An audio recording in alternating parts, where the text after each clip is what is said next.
Centers being empowered to do things that they've never been able to do before. As a society, are we asking not only our residents and their families, but are we asking people throughout the potential group of people we serve, the million that we hope to serve, are we asking them what it is that they need? And are we listening to that voice? And are we developing services and products that bring people into the Good Samaritan family well up from age 85 or 80 to age 40, 45, 50, so that they not only become part of our family when they are 80 or 85, they become part of our family for 30, 45, 50 years. That, to me, is a sense that we are really being successful on that road to innovation. Well, the first and the most challenging is to, rather than try to contain complexity with extraordinary boundaries and policies and procedures, immerse yourself in the complexity.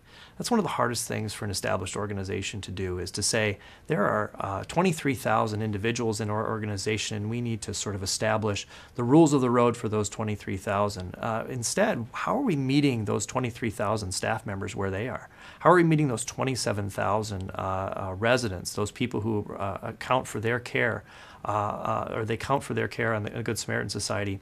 How are we touching them? How are we engaging them? And when you look at the most successful, innovative companies out there, I think about Zappos as a great example. You look at that workplace, and you realize that workplace is all about creativity. It's about letting people express themselves in the context of that environment, and it produces tremendous results. It really puts a priority on listening to the voice of the customers who buy from Zappos, but also listening to the people who serve those customers to make that organization a better one.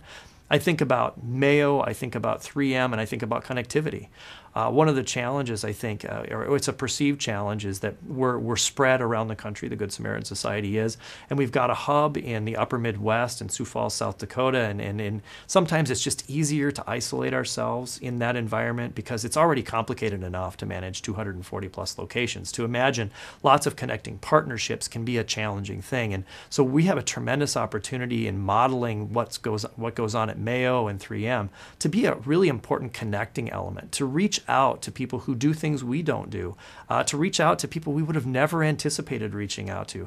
That, to me, is a tremendous excitement. And when you look at the really successful innovators out there, they're the ones who are seeing potential in partnerships that might not immediately or intuitively align with an organization's perspective about what a great partnership is. And so I think our opportunity is to be a connector. It's to place the folks in our field, in the 23,000 staff members, the 240 locations, to be an opportunity for them to connect with people they never would have anticipated, to find solutions that can really further the future of senior care and services.